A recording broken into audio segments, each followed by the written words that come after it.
Hey, hola. Welcome to service. I'm Cody Lee Williams, and we're here to bring you an hour or more of devotion to the house and technoculture of Los Angeles and abroad.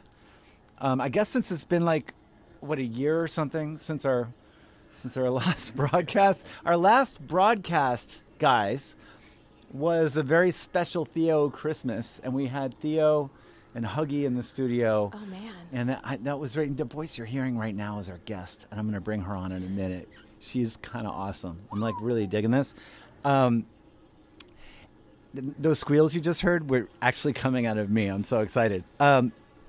So yeah, it's been like a year, and I guess now you could call us a boutique show, meaning we are going to do the show when we feel like it, and we will let you know. And if you tune in when we're live, then good for you. And if not, then you can just go right ahead and listen to the archive. Yeah. They call it like a pop-up. You can watch the archive. Actually, it's a pop-up show. Experience. Yeah, because we love what we do, and we want to cultivate the best experience for you and have the best, most compelling, awesome, friendly people in. And we're going to have fun doing it. We're not beholden to Clear Channel or some other outfit. We're just doing this because we love it. Speaking of people who are doing this, service is brought to you by ShoutDRIVE. You can view our video cast through YouTube, Periscope, Twitter, Twitch, and not through Facebook, though, because Facebook's giving us some issues. So be sure to tune in, watch.shoutdrive.com, twitter.com/shoutdrive, youtube.com/shoutdrive, and you won't get interrupted. We're going to try to work out how to bring back that function, but for now, that is just the way it is. Our focus here is to bring you some of the best Los Angeles has to offer in our extensive underground. And in that, do you want to say anything before we go live with our interview? Welcome back, Mark. Thank you. It's so good to be back, and it's really good to have met our guest actually at a gig, and then we kind of poached her from there, but I'm really excited to have her here. Yeah, so one thing we did do in the past year is we did a live broadcast from In the Loop, which actually was really great. That was a great broadcast, thanks to the technical genius of Mark right here, and Alan, who's sitting across from me, who's not on camera. And that's where we met our guest today, Bubblewrappe. Bubblewrappe, how are you doing? Hi, guys. It's really, really great to have you here. I'm super excited to be here, man. I'm glad we finally made this happen. I'm so glad that you are like the first person that we've had back in a while to kind of kick off our next round of shows. The pressure. There's no pressure. It's like you are in your house jamming out with your friends. Always. We really want you to feel that way. Always. I'm always talking to an imaginary crowd when I practice at home. Right? I do the same thing. Put your hands up. Do you do that when you are looking for music? When you're looking for new music, are you like, because what I do is I save the music that makes me daydream, right? Like if I'm listening to a track and I'm starting to jam with it and I start to daydream, like it takes me somewhere, then I hold on to it to see. Mine's more like if it takes me out of the daydream, because like I get a lot of promos in my emails and stuff. Right, so I'll put them all in a file, and then I'll make like a playlist of them, and then I'll drive with them, and then almost run off the road because I'm trying to save it to another playlist. It's like this whole thing. And you drive too? I find the car a sanctuary when I'm going through new music. It really is. It really is, right? Yeah, it's a really great way to just like, if something makes you drive 100 in a 35, then you should probably play it. Do you have a specific route that you like to go on? No, I just, I'm in the car a lot, so. So I like to go up the 2 and get off near La Crescenta and then drive by JPL Laboratories and down through Pasadena.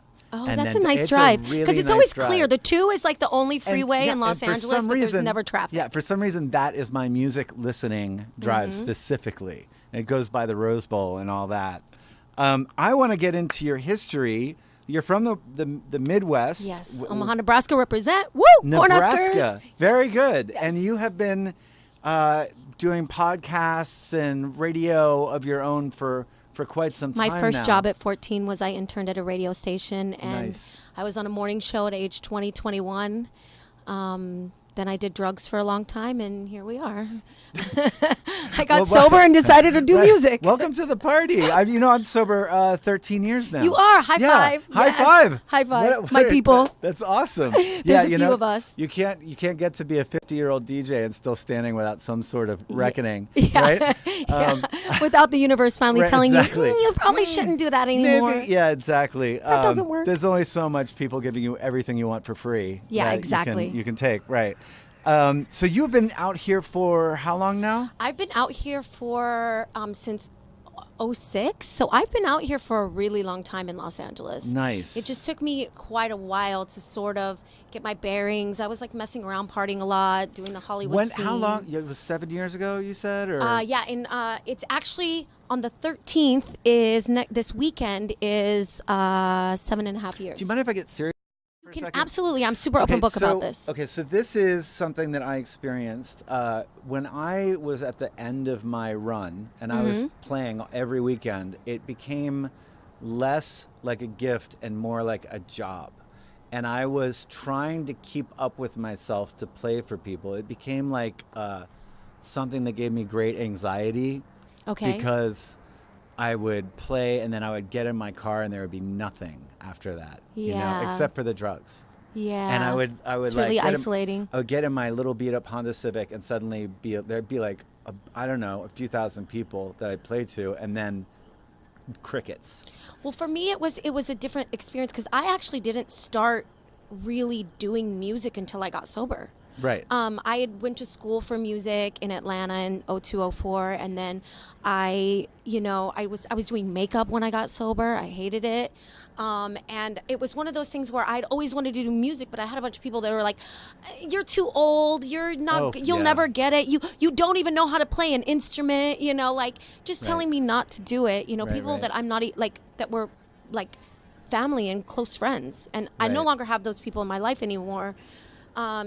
But it's interesting because I really was like, when I got sober, I was like, well, what do you want to do with yourself? The only thing I ever wanted to do was music. Right. And I said, you know what? I'm gonna try to DJ, and if I am not doing anything with it by the time I turn 40, I will quit and do something else, go to school to be a psychologist or something, and then at 39, 40, I started my record label a couple years ago. So I mean, I guess it's going good. I'm broke all the time, but I'm happy. So happiness is important. Yeah, it's funny. This is my second time around sober, and I had been working in television in the 90s, and I got sober and fell into music when I got sober.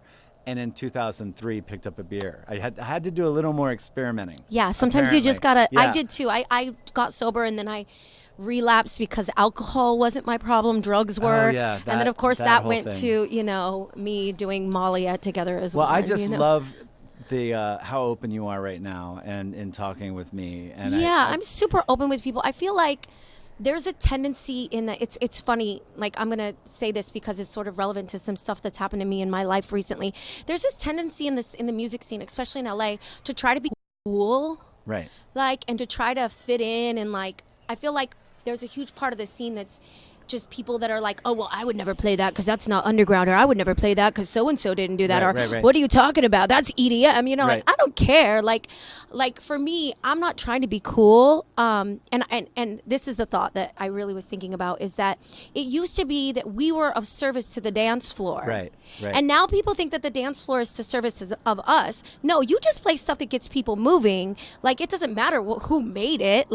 I even said to somebody that I got into an argument with this week, I don't care if Big Bird made it, I'm still going to play it. You know what? You're beautiful. I am loving this conversation. It's like we get so caught up in all of this ego-based thinking, this trap, right? That we forget that house music is a shelter. It really is. It's a place, it's a sanctuary. It's a place where people come to be free. And a lot of people are bagging on tech house lately, and it's like I'm glad that there's these more mainstream versions of house music now, because one, it's bringing more people to the underground, but I love the mainstream house stuff. I didn't even realize that I was really into mainstream house until, like I said, I went to Amsterdam 2 years ago and I was like, I'm going to the Defected party. I'm so excited to see Sam Divine. And some British guy was like, oh, that's commercial. That's so cheesy. What are you doing? And I'm just like, I don't care. It makes me feel good. How is that person enjoying themselves? Exactly. But I feel like there's a lot of that in the scene, you know? Yeah, There's a lot of like... If I don't like something, I just don't do it, Yeah, right? exactly. Speaking of defected, I bought tickets to their Croatia party. I'm going in August. I want to go so bad, but I think what I'm doing is I'm going to go to IMS in Ibiza instead. Okay, so you just got back from ADE. I did, my second year. Which you had said before we opened up the microphones was one of the best things you've done in your career as a DJ. Yeah. Can you elaborate on that? So for those that don't know, ADE is basically Europe's version of Winter Music Conference. If you don't know what that is, it's a conference. So lawyers have conferences, doctors have conferences, sales will have conferences, teachers have conferences. This is a music DJ conference. And what's happened is that you really learned so much about the business aspect of music. Like, because at the end of the day, yes, I love doing this. I do this for passion. I'll do it for free for the rest of my life. But it is a business to me. I treat it as a job, I'm not a hobbyist. I'm not trying to sugarcoat it. Eventually, I would like to make it my full-time gig and make money and travel the world playing music for people and making people dance. I have altruistic reasons for it, but at the end of the day, it's a business. And it really made me realize that you really have to sort of like connect with people that are bigger than you and doing bigger things than you. And you can't really do that in today's music culture because there's the gate by the stage. You can't get backstage, right? Like the average person can't get backstage. So I go to these parties and I'm literally at a party with 100 people and 50 of them are people that I look up to. Right. You know what I mean? Right. Like I met some of the most amazing people out there because of it. Like I'm playing this New Year's Eve thing. Shout out for those who want to know what I'm doing on New Year's Eve. Champagne Disco. I'm playing with Alexander Technique, Cameo, Yeah. and DJ Sneak. Like the fact that how beautiful is that? I mean, I have the I have the early slot. So where is this happening? It's in your guys' hood. It's in Burbank or Glendale here, and Nice. it's $100 all you can drink top shelf liquor. So Well, I don't drink, so I'm a But cheap date. for those I'm that do, just telling you right now. also there's a sober bar there. How cool Very is nice. that? Very They're gonna nice. have a bunch of like non-alcoholic mixology stuff going on. So I'm super excited about that. But I'm opening for DJ Sneak. That's like that wait, is what's something going special. on right now? That's How did this something happen? special. Now Like- you mentioned specifically Todd Terry. Oh my God. So a shout out to Alexander Technique. I'm going to try to play one of his tracks tonight if it fits in the set. That man is literally like I love that man. I met him 2 years ago at Amsterdam, and at the same time that Amin Edge was introducing me to him, my Juliet Mendoza, who I did the loop thing with. Juliet. I've been trying to get Juliet into this show for like 2 years. For the record, Juliet is the best DJ I've ever heard in my life. She is just a lovely, I suck lovely compared to her, person. is how I feel. One of these days, if I can be on her level, Will you tell Juliet to I get will. her butt in here? I will. We'll make it happen. I love right. her so much. And so at the same time that I was getting introduced to him in real life, I was getting introduced via the internet at the exact same time. Synchronicity. It always happens in Amsterdam. Like it's always a synchronistic thing. And then they were like, oh, New York. And then Cameo was with him, and Cameo's LA based. I'm like, LA. Because I rolled solo the first year. I was like, forget this. I'm going to ADE and I'm going to meet as many people as possible. Nice. You know what I mean? So I rolled solo, went out there by myself and just followed them around last year. And then this year I got introduced to Todd Terry that way. And like literally this man is Yeah. you know what I mean? Yeah, I know and what like you mean, yeah. to be able to ask people like that, or Amin Edge, or you know, who else did I meet? Sneak, you know, ask them like within conversations to listen to the stuff that they're saying about the industry and trends and how they go about doing things in like I'm about to completely reorganize my whole music library because I sat at a party and watched Todd play. And he's like, gave me some pointers. I'm not going to say them out loud. But I was like, oh, I need to completely reorganize the way my library is built. So January, February, March, I'm dedicating to reorganizing my 10,000 songs. Nice. You know what I mean? So Nice, it's nice. like, it's interesting. You stand around and you get these things, you know? And like what happened is I went 2 years ago and then I came back in January and I was like, I need to get in the studio. That's what I learned Right. 2 years ago. Yeah. You need to, you can't do anything in this industry big unless your productions are coming out, unless you're releasing on the regular, unless you're perfecting your craft. It's going to take you 5 to 10 years. It's a long game. It's not a short game. People think it's like an overnight sensation thing. That's not how it happens. You have to have the fire. Yeah, I mean, you have to be in the studio You have to all have the the fire, time. yeah. You have to be continuously working on your craft. So I came back, and I ended up. I'm a member at Anonymous Studios, which I don't know if you guys have seen it on my social media, but what it is a mentoring program. And so they take people like me who are artists who already have stuff released, who are pretty good, so to speak, and you do one-on-one like courses with them. So at the beginning Nice. of last year, I did a mixing and mastering course, switched to Ableton in the middle of that. They're an Ableton school. And literally, like just the people that go through there, like DJ Vice, Sasha Robati is out of there, Jeff the Jacker is a teacher there. Yeah, Doc Martin good goes friends out with, of there. With Sasha.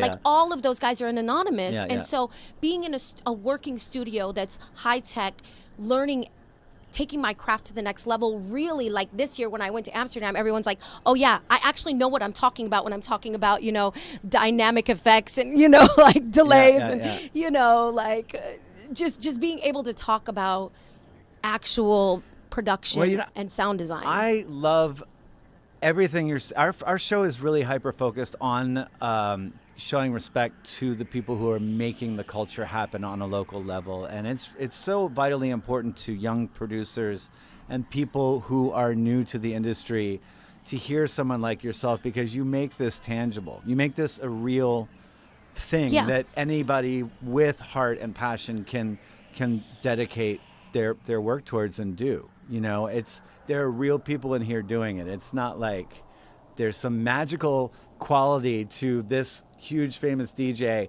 and you'll never be able to, you know what I mean? People we tend to put them on a pedestal. Right. That's what ADE does, is you're standing next to Bob Sinclair right.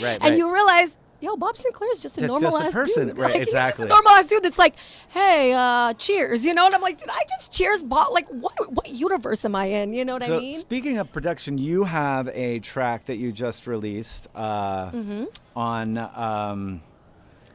oh my God, on Disco. Oh yeah, you have a label. I do have Virtue. a record label. Yeah. Yes. I started. I'm looking at my notes because I made a note of it, and sometimes okay. I get we'll lost. We'll I'm get to like it. It's swimming in my Puchero notes. Records. I think I said it right. But that's Jeff the Jacker. He's let me jump on a couple tracks because it turns out I'm really good at vocals, spoken word vocals. So I guess you could add vocalist to the thing, to my resume. But I started my record label to create a space for women in the industry, because I noticed that there's obviously like a lacking, because it's a boys club and there's a lot of, misogyny and stuff, just period, in the world. And I think it's hyper focused in music. So I really started the label to try to find women and give women a place to release without any weird, hey girl, you want to blow me after you make a song with somebody, because that kind of happens all the time. I don't know if we're supposed to be PG, so. Well, no, it's fucking cool. You Okay, can say cool. whatever you I'm want. trying, because I curse a lot. I curse it's like totally a sailor. Cool. You just go. But yeah, so literally that's why I started the record label, and thank God, like this last year I was hooked up with some people. My friend Erica V, who is a EDM Moombahton trap producer, introduced me to Rhiannon Rose, and I ended up having like this amazing I did this release with some amazing women. Like every single track on it is solid. And that came out over the summer. And I think the goal for 2020 is going to be to release more often, because as I'm learning as I go. I literally was just like, what does it take to release your own music after dealing with a situation with a guy that was kind of weird with some of my first releases. And I was like, let me see what it takes. And I was like, maybe I should start a label. It's not really that hard. It's just like a lot of logistics, and you got to like pay the LLC. It's like $1,000 charge or whatever. But literally I was just like, let me try it. So, so the thing is, this next year is to really build the brand, build the label, and like get more women, do more releases. We're about to release a remix compilation from the compilation that we did in the summer.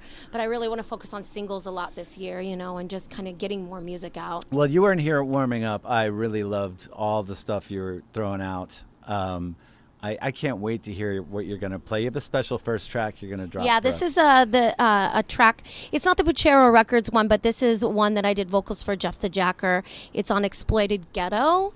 So I'm going to start with this track so I can at least get one of my tracks in, because I have a tendency not to play my stuff because for whatever reason I just like other people's stuff. I don't know. I think you just get tired of listening to your own stuff after a while or whatever. But so this is honestly probably my favorite track that I've gotten a chance to do anything with. And it's really just Jeff. Jeff is an amazing producer, and he's like, send me these vocals. I'm like, sure, bro. So shout out to Jeff the Jacker. He's literally sensei. Also Morgan at Anonymous. Those two literally are like just having people like that I can ask questions of, that are releasing music regularly, you know, and working at the level that they're working, has just been probably the biggest blessing this year. Well, I cannot wait to give you to our audience and turn you loose. I'm kind of nervous, I'm not gonna lie. Oh my God, girlfriend, you are. I had so much I had written down that I wanted to talk to you about, because usually I have to lead the discussion, but I was so enamored of you. I was just like looking at you the entire time and just talking. And so when I went to my notes, I was just fucking lost. I'm like, where am I? Do you know what I'm saying? That's the radio background. This has been so fun talking to you. But I really want to get into your. Are you ready to play? I'm ready to play. I am ready to hear you. Let's get into after the mix. We will do a follow-up interview, and we can. And you guys can tell me how much I suck, because I literally haven't touched God. CDJs in like a month and a half because I've been producing. So it's well, we are really grateful that you decided to come in here today. I'm like, what does this do? No, I'm just kidding. Jokes. All right. Kind of. Without further ado, ladies and gentlemen, Bubble Wrap. You are watching Service.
big ugly bean eating ass son of a bitch. You!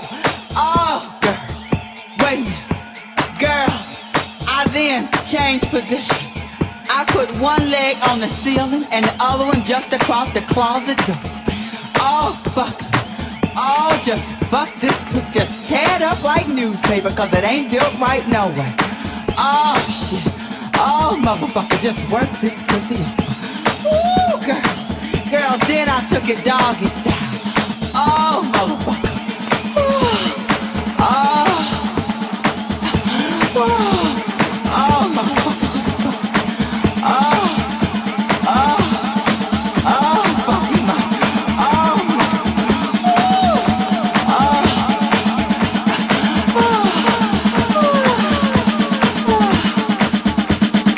Next.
him picking up this cassette tape.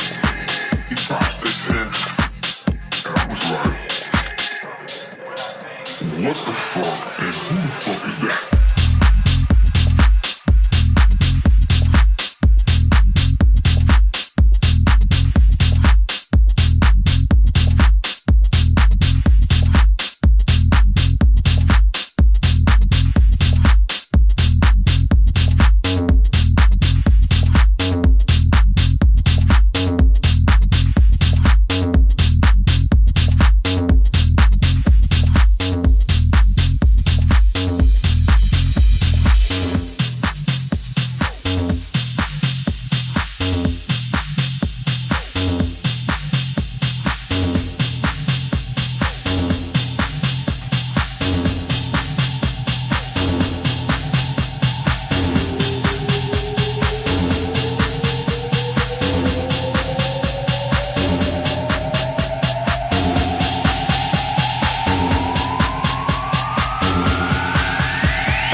no smack, no coke.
If I rule the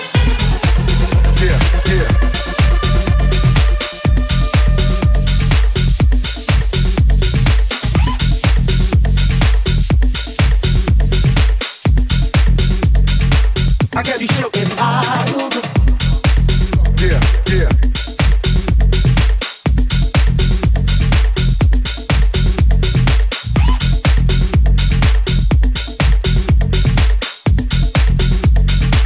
I got you shook if I rule the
I got you shook if I rule the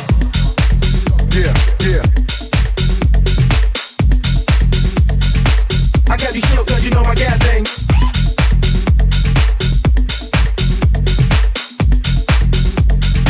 I got you shook if I rule the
No, no, no. I'll do anything you say, boy.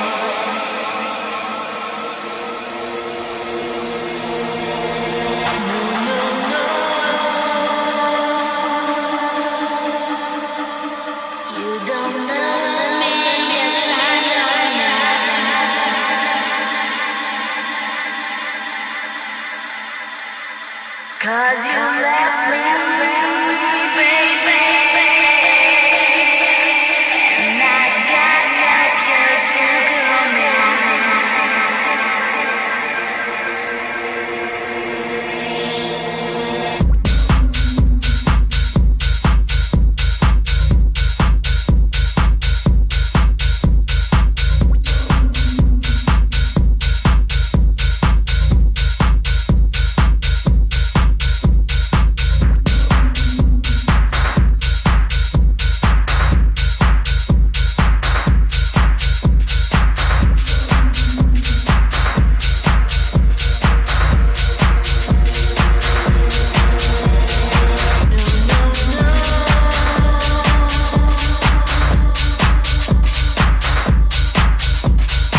something to say too about making it in life. I know one thing right now to tell you, that everything in life has its ups and downs. Everything in life has its mishaps. But one thing I do know, that if you believe like I believe, that you can make it through any storm, through any rain, through any pain in your life. One thing I know about the music is that when you find yourself alone and in despair, and it seems like your friends just don't care, one thing I can truly say, that if you turn to the music, everything is gonna be alright. And if you believe it, say yeah. But listen here.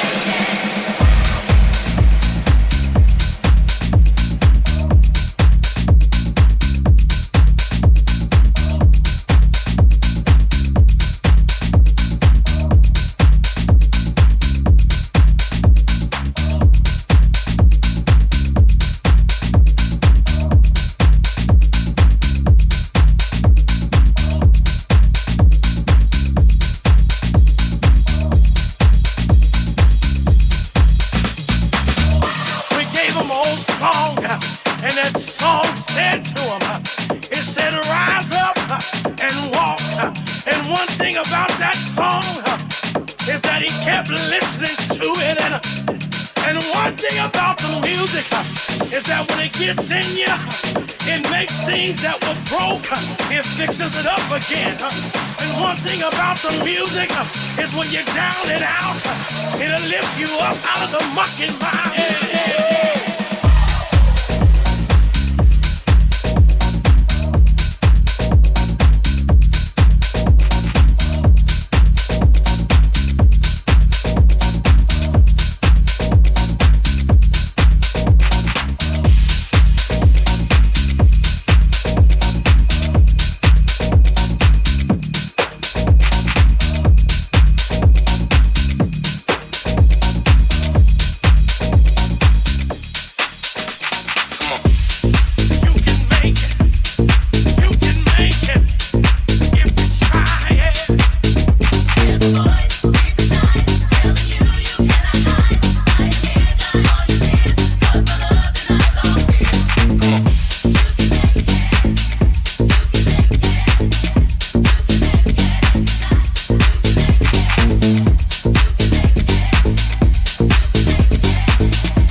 Some of that body work, that body work. Late night when I'm on one and you on one, we gon' get some of that body work, that body work. Late night when I'm on one and you on one, we gon' get some of that body work, that body work. Late night when I'm on one and you on one, we gon' get some of that, get some of that, get some of that, get some of that body work.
motherfucking ass.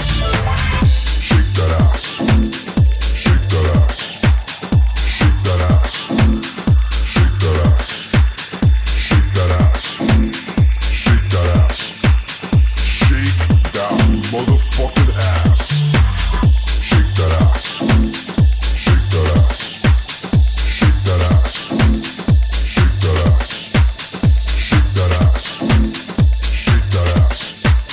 Shake that motherfucking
then I'm gonna get down like you got the funky sound.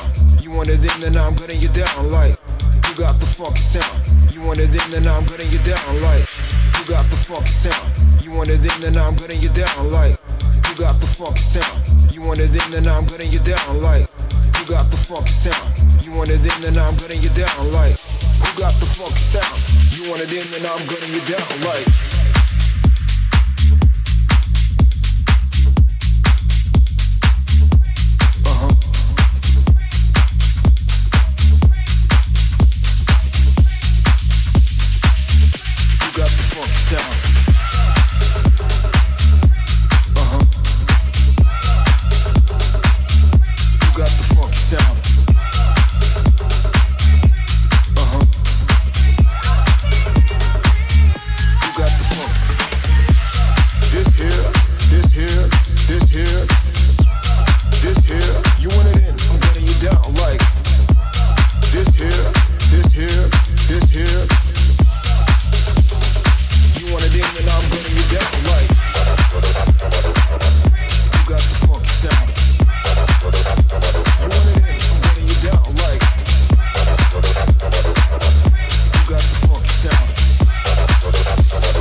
That's service. Thank you, Bubble Wrap. Man, that was good. That was nerve-wracking. That was really good. Nerve-wracking, man. You look so comfortable back there. It's weird because I actually have like major stage fright, believe it or not. And I was like a go-go dancer and a bikini dancer years ago. So like, it's weird. Like I can get in front of anybody and dance, but playing for some reason, I get really, I get really nervous. Well, man, thank you so much for coming in and bathing us in your fucking audio sunshine. I'm serious. Like I hope you guys liked it. You took us on a musical journey through fucking space and time. I'm just so happy right now for several reasons. It's good to be back in here with my service family, but it's hard to listen to you and not just feel good. You fucking bring it. I try to bring happiness. Yeah. Like it's weird because like in my normal life, I listen to really dark music. like eventually I'll probably do a lo-fi album because I really like dark J Dilla sort of like down tempo beats. But when I play, I just want to have fun, man. And I love pop music, so I love edits and like I do these sets for like corporate gigs and stuff where it's just all edits, like everything from Stevie Wonder to obviously the Bee Gees. Well, your personality really shines in your selection, in your mixing, and how you construct I hope it does. A set. I mean, you've got your finger on the love generator. You really That's do. the whole point, man. I remember awesome. when Plur. I went to the first Plur rave in like this. I'm aging myself. 1999, 2000, and like. That's where it came from, was that whole peace, love, unity, respect. We used to make boxes of candy, Alan, she's aging herself at 2000. I am aging myself, man. At 2000. We used to see. We're fucking dinosaurs over here. I laughed. No, seriously. And then like for me, that was last week, right? I am unable to relate. Unable. Wait. Right. Are you Gen Z or are you Gen X? I'm 30. I literally don't know. Oh, okay. Hey, you just made the cut. Cougar Town. No, I'm just kidding. It's like, and it's cool. What's really cool is, I work with a lot of kids, and I'm part of this. I got to do this because I'm sure some of the boys are watching. I'm moderator of this one of the moderators of this Facebook group called the EDM Producer Network, and there's all these kids that are digging it. Like somebody posted like a really dope house track the other day, and they were like, it was like Left Wig and Cody or somebody like that, and they're like, hey, I love this song, where can I find more of this? And I just like sent them, I said anything Defected, anything Tool Room, anything My Label, like. And so it's cool because the kids are starting to really get into house, man. That's awesome. They really are. That's and they're really like, awesome. They're so excited about it, and I get to play these really cool venues like Exchange and Academy, which is like such a weird thing. When I first moved here, Academy was Vanguard. I lost like 7 phones in 1 year, wasted there. So it's like when I played there recently, I was like, oh my God, this is so crazy, because I used to get really hammered in there. Dude, I left my phone back when you would lose all your information when you lost the phone in the back of a taxi at Winter Music Conference. I was like, oh man, fuck. WMC, man. Right. Look, this part of the conversation reminds me of a story you told me about AJ Mora giving you CDJ. Oh, yeah. So I really have only been DJing for 6-7 years. And I was on Tractor for several years. And the first time I ever met AJ, I call him Sensei. We love AJ I Mora. love AJ. Yeah. He's like such an amazing human being. And he's if taught anybody me so visits much. LA and you hear AJ Mora, or, any of the people we've mentioned, but you hear of AJ Mora playing, please make the exodus. Yeah, I feel like he should be. Yeah. I feel like he should be bigger than he is, but I feel like he should be like playing like huge parties because he's so good. Like, well, he has, but he's so humble, right? Yeah, so I feel like he should be like rock star status everywhere, just touring the world. You know what I mean? He kind of is. Yeah, like I love him, but you know what I mean? Like I feel like he should just be like Tiesto, but for house. You know what I mean? And so, like, I love him. And so what he did is I didn't know how to use. The first time he met me, I was on Tractor, hooked up next to the CDJs at Revival when it was still in Alhambra. And shout out to the Revival crew. I love those guys. Brooks was the first person ever from Revival to let me touch CDJs. We've had Brooks in here. Yeah, I love Brooks. Great guy, yeah. And so AJ literally gave me his 900s with a little 16-bit, you know. I still have a disconnect in because I learned visually. I Right. still have a disconnect where I need to. I'm getting better at using my ears instead of my eyes, you know, Right, because right, it's so good. easy with today's Right. technology to use both. Right. So it's one of those things where I'm still sort of like trying to get better at that. It's even worse when you're on like a big stage and then Right. you like. You know, It's you flat have the back, monitors. and It's like it's a not lot. set up for people mixing their headphones and Exactly. Yeah, exactly. It's like It's a well, totally you know, different animal. But I remember he gave me his 900s and was like, learn. that. You know, I remember DJ Ernie Pearl of Circus Disco in the '90s taking me to the store and pointing me towards the Gemini DJ Scratch package, which was the lowest level direct drive turntables I could buy with the little bit of money that I had. And he knew better. He knew better than to point me to the big boy stuff because, you know, how many people want to do this or think it's interesting? But, you know, within 2 days, I had literally that's all I did. Like, my back was crooked from sitting on the floor doing, you know what I mean, at a Yeah. coffee table Yeah. with these Geminis. I was ready to buy the Techniques, like, after 2 days. It's interesting. So, and I'll never forget what that guy did for me. Just like you'll never forget AJ Mora. Just like these kids on Facebook are never going to forget being turned on. Yeah. You know what I mean? It's really paying it forward, and you get to be that person, even Rave in mom. the smallest way. I think that's amazing. And if you're listening and you're not you haven't, and you think you're into this music, get to an underground. Find people who are into this. Get your ass in a record store. Yeah. Get online. Ask questions. Play some music. Get whatever software you can, whatever equipment you can. Bang on a fucking tin can. Get in it. That it's part. not exclusive. Yeah, it It's really welcoming. isn't. And, Yeah. and that's the thing. I feel like with the digital era, it's not exclusive anymore. You know, like anybody can DJ. Really, like it's. I mean, it's just practice, really. And the thing about it is I feel like we should be gatekeepers, not in a gatekeeper like, oh, you must prove yourself before you can pass the gates, but in like, come, because then what happens is there's so much good music out there now, where before you used to have to, I had turntables way back in the day, but I never did anything with them. I ended up selling them because I was too high to even try to learn how to do anything. And so like, I remember having to dig for records, you know. I wish I'd held on to my Daft Punk record, but I still have all my records. oh yeah, see, I wish I'd held on to a bunch of stuff. I had like They're like children. I old can't. Cascade Yeah. and like old Daft Punk and, you know, like old Basement Jacks, like, because that's who I was going to see back then, you Right, know, on right. these in these warehouses in Iowa and Man, farms. You know what? I would love to see Basement Jacks come through here. Oh my God, I got to meet them at Shut EDC up. like Shut up. like I don't know, what was it, like the last time it was in LA, and I was just like, oh my God, you guys are Basement Jacks. Yeah. I'd feel that way if I met Daft Punk, but Yeah. yeah, like You know what? You're beautiful. thanks. You are just beautiful. I try to be. If we want to find you online, where do we look? Instagram, Facebook, Twitter. I just started I have the label Twitter, but I just started a personal Twitter so I could post like, I'm really sort of like, I argue with people online a lot.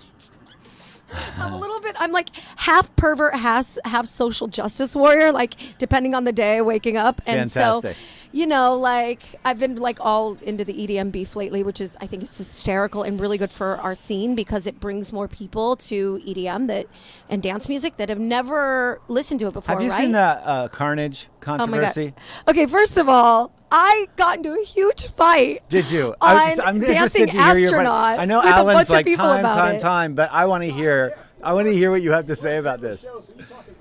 Oh, okay. So here's how I feel Yeah. about all of that. So if you haven't seen this, there's a guy online, DJ Carnage, DJ and, Carnage, oh my and God. he has posted basically the gist was, hey, you know, if you get an opening slot, you should just bang it out as hard as you can because who knows, an agent might be there or someone really important, and they could just make your career, and you could miss an opportunity if you don't just bang it out and fuck all those people that tell you otherwise. So Right. So So- there's this. the old person in me wanted to be like this idiot. I get what he's saying on one end, but he's an idiot. He's literally the reason I booked at places, these big clubs, is because I do a really good opening set. Right. You know what I mean? I know not to go 130. I don't live at 130 BPMs anyway. That's too much for me. I'm a female. I like to keep it sexy. So, like I always. That's Alexander. That's Al's. That's Alexander techniques. George Reasoner just texted me. Welcome back, service! Exclamation point. Who texted you? George Reasoner. Oh, that's amazing. Yeah. What's up, George? So like, I don't live there musically anyway. I max out at like 128 BPMs. But the point is like, you don't go 130 BPMs, or even like for EDM, like you don't go 160, this rhythm stuff, which I'm not a fan of, but I give credit where credit's due. These kids are making amazing music. It hurts my ears. I can't listen to it, but you go. I'm like, yes, make the robot stuff. Like, do it. Like, some of it I actually am okay with. Like, I love Zed's Dead. I love some other people. But it's one of those things where it's like, this is Carnage, first off, we're talking about. He has had beef with everybody. Yeah, I don't even know Carnage. Carnage is one of those trap EDM DJs, which, funny enough, I almost became a trap EDM DJ because I love hip hop. Well, I'm an God old school bless hip him. hop head. I can't say that when in the 90s I didn't pick up a hard house record. I mean, that was like, honestly. No, but he's like that very, like, it's hard to explain. Like, he's very trappy. Like, when you think of EDM trap, he's that guy. Like Flosstradamus, I guess it's hard to play opening set trap. Is that like a thing? Yeah, but you could play. Is that even a thing? People were saying you could play like lower melodic dubstep, which is the dubstep I like. Like, I remember Lo-Fa and Digital Mystics back in the 90s. Yeah. LTJ Bookham, you can play that kind of stuff. Right. No, but so we're getting closer to my point of view, but please continue. But he's literally trying to get kids thrown off the stage. Like, you show up at any big club. Do you think that's his intention? Like, do you think that Carnage is a troll? First off, is he? I remember at Hardfest one year, he was like, the wind like blew, like, because my really really good friend Agatha Alexander is a used to do video for all of the hard stuff. So I would go to these festivals, and it was really inspiring for me to run around and see people like Diplo and Dylan Francis and Flosstradamus and all these guys with thousands, 10,000 kids, right? I realized that dance music, that's what really made me go, okay, I'm going to try to do this. Like, there's a platform for it now, right? And so I remember, like, the wind, you know, when it's too windy and they have to close down the stage at EDC and all the festivals, it was really windy and rainy, and he went off and was like talking crap about the head of the festival because he was mad at Carnage was. He was like, no, it was Destructo. Oh shit. Yeah, and he was like fucking blah blah blah, and I was like, bro, that's not gonna make you any friends. Right. And like, I remember like it was the talk of the festival. Yeah, you know, because he's a troll. He's the dude that talks about being like eating burritos and chalupas. Like, he's just he wants to be the trap EDM deadmau5, and I was like, bro, Joel's the only one that's allowed to troll online and actually get away with it. And here's the thing about Joel. Like, I actually met him when we had him play at Love Festival in San Francisco. So jelly. And he was really sweet to me. Yeah, everybody says I don't he's even like know. the Like, nicest honestly, guy. was a really, really nice guy. I don't understand whatever. Anyway, back to Carnage. But when you're at that level, you can talk crap. He was a really nice guy. But so what is your point of view about what he said? I think that it's a horrible thing that he said, and right for so many reasons. Obviously, bring it, but don't go 180 BPMs at 10 p.m. Nobody wants to hear that. For so many reasons, right? It's kind of like, you know what I said on Twitter? Okay, I'm sorry, I keep interrupting you. No, please. I said, going in an opening slot and banging it out. I said, wait, what did I say? I said, the type of guys that agree with this are the same type of guys that would come in and just try to bang a girl without any foreplay. Like, that's what these guys are. These are the guys that are like, so can I stick it in? And you're like, wait, are we going to make out or what? Like, don't go full 150 BPMs right away. You got to ease into it. It's like love making. All right, it's not like a quickie, man. Right. So we were talking earlier about the type of True though. Like gospel house and stuff that you were when you were warming up, right? Yes. And you were playing a lot of stuff that I love to play that I don't play when I'm playing a big, like a festival or big room. I love to play this exact same sound. By the way, I'm dying to play with you and Juliet. Like, I am dying to get behind. I love like her so the much. three of us should put like a little afternoon thing together somewhere and just fucking do it. But okay, I digress.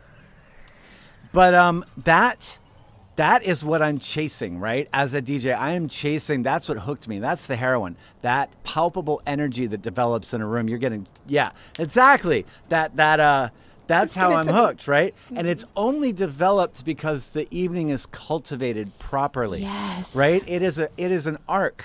Listen, we're and sober. no, it's but true. if you walk in at 9 p.m. and It's you're true. not drunk and someone's like, you're Right, like, right, right. whoa, But okay, I need to leave. Here's where Carnage is completely missing the He's an point, idiot. right? The stuff that you play during an opening set, all that stuff can be some of the most amazing music you have ever fucking Yep. heard. Like really, really good music. And not only that, you get to layer that in a way that you get to play all the shit that no one in a headlining set could possibly because they have to play all the bangers. If you look at that slot as a gift as opposed to a curse, then you are on the fucking money, because that motherfucker has the opportunity to be a god in the fucking club. He is at the controls of that fucking spaceship. He is there for takeoff. He is guiding it straight to the sun, and he is handing it over to hopefully his fucking hero, who he gets to open for. And that's the guy that I fucking notice. Yeah, that's it's the true. guy that the old school notices. This motherfucking Carnage guy completely misses the point. That's not the point. I feel like him and Troxler just got together and were like, we're going to blow up on Twitter this week. There's an amazing opportunity there that people like that have completely missed. He needs to know his role. I mean, Alan at this said. point, he's in his lane. at this point he's not even really that relevant. Like, I respect. Oh my goodness. I respect some of his music, but when was the last time I even heard He's Carnage's relevant name? to somebody. I mean, just. I don't even think the bass heads are listening to him anymore. Like, I don't even think he's like that big Here's of a the deal. thing. Here's the thing about this conversation I love, and this show. I have stopped giving a fuck, which is really great. Yeah. You know, like seriously, I am just gonna keep it as real as possible. That's just some fucking bullshit information that he's throwing out there. I will say this, me being the female that I am, that can be a little catty sometimes, I was like, this EDM beef this week is so much fun. Like, it was first we had the Troxler thing, then we had the Carnage thing, all in like a 3-day span. And I spent like 4 days arguing with people on the internet. I was like, this is kind of fun. Right. But how many of us in this room have gone to a place where there are several stages, and at 8 o'clock at night, somebody is playing like fucking Sandstorm and immediately just bypass the stage for something already? else? Like, honestly, do you know what I'm saying? Like, you know that whoever has programmed the music for that stage is crap. And is I utter made, tripe. I made that point on Dancing Astronauts. Like, it was one of them, or like EDM mix match. One of them. It's less about the DJ and more about the person who booked the talent. Yeah, and said, like Here, you're you know literally slapping the curator of the night. You're making him look bad. Yeah, absolutely. That's not going to get you hired again. And that big headlining DJ isn't going to come into town and say, I don't want someone I've never heard of to never open for me again. He's going to say, I don't want to work with this guy that booked me. Yeah. I don't want to be put in that situation again. If don't be a dick. Play what they tell you to play, and be grateful that you actually get to do something you love. Play the way they tell you to play. Yeah. Yeah. I mean, what you got booked to play. Yeah. Play that slot. Play it well. Whatever it is that you got. When booking agents normally, except for a few in town that I think are horrible for the culture that just book anybody for numbers. Oh God, this brings me to something else. I'm gonna back off. We'll get to it. Yeah. But most good nights, like any of the good nights that are doing anything, Understated, House of Hustle, 500 Block, Academy Exchange, sometimes Avalon, any of these big parties that you have, Artificial People, my dear friend Noir, who you have to have on the show. Okay, He's please. Amazing. Bring it on. I need a link, you guys. Bring it on. Noir. Do you guys know Noir? Noir da Costa? We do now. You do now, We do definitely. He's like killing the he did Pride at the W. There were 1,500 people, and he brings like big people, like Grom dances with white girls, like, you know, like really he curates a night. And I've worked with him a bunch, and those guys are the ones that are doing something. Yeah, I just got to play Fresno Club Fab, a gay bar in Fresno. Oh, nice. And they're the gays are bringing it now. Like literally in the 2002, I couldn't play a fucking gay party to save my life.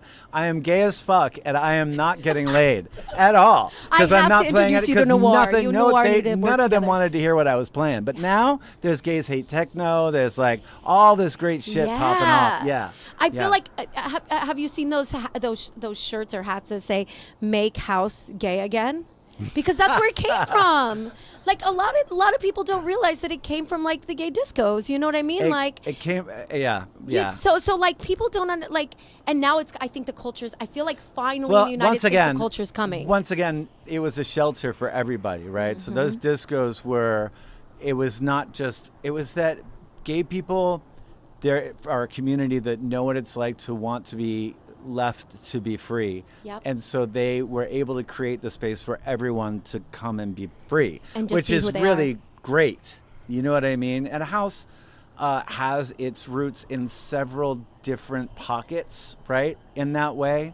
But disco gets left out of the discussion a lot. I love disco. It really does. Disco is like when I try to explain to people who don't know what house is, and they're like EDM, like like Diplo. I'm like, no, not like Diplo, like post disco stuff. Like think more of disco because a lot of the stuff I like it has vocals. Like I'm a huge disco fan, obviously by my last track I played. So like, that's literally like I remember going to there's a club in Omaha called the Max and the Run. There's these two clubs and they're the two Omaha where I'm from because I'm from Nebraska originally. Oh, do you know? Have you been to Omaha? Okay, yeah. So I used to go to the Max and the Run, and it was like 18 and over, but I had a fake, and we would go at like 2 a.m, and we would go and listen to fucking house music, man. With all the drag queens in the middle of the winter. Like, that's what I grew up on. Like, when I was 17, 18, 19, and then we'd go to the raves, like, during, whenever they'd have, like, parties and stuff. So, like, I'm glad that it's finally sort of like, I feel like it's our time, It's like, have you ever seen Goonies when he's like, this is our time? They're in the cave. He's like, this is our time. Right. Like, I feel like that's what it is with house music. Like, it's our time, you know what? It is our time again and again. It'll never die, and it comes in waves. It does.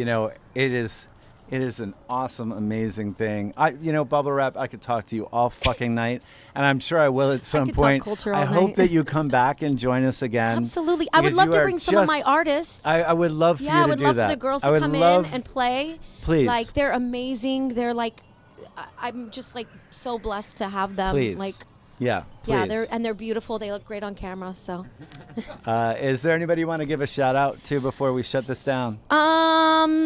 I don't know. Sean, my intern. I have to shout him out. I have this amazing intern, and I have to give him a lot of credit. And I guess shout out to, I don't know. There's so many people. I feel like all of a sudden it's like I won an award, and it's like, here go. I mean, Champagne Disco. It's posted on all my social media. New Year's Eve. Hold on, let me get the lineup. It's Onyx One, me, Cameo. Let's find it. Hold on.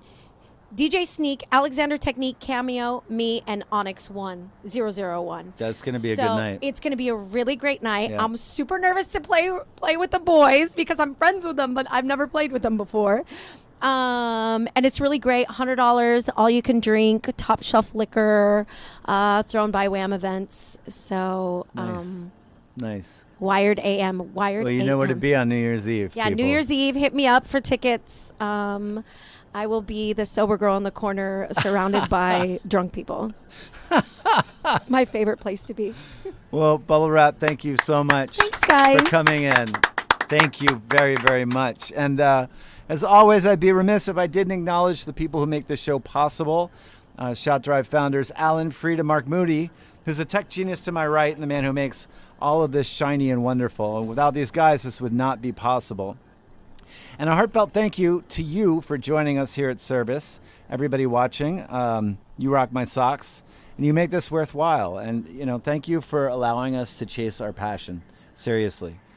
This is a gift that we get to do. And like I said, we're no longer a weekly show. We do this when we feel like it, and you're going to like it, or you're not. Watch or don't. Have a good time. Love each other. Grab a tin can and a rock. Do music. Rub it all over your fucking body. Sleep with it. Marry your fucking music. God, I just went on a rant. Yeah. So catch up with us on, I'm going to go back to reading the script. Catch up with us on our Facebook page at facebook.com/ShoutDRIVE Sundays. You can look at our archives at watch.shoutdrive.com. You fucking rock, and remember to love each other. That's it. That's it for our show. Back. Thank you.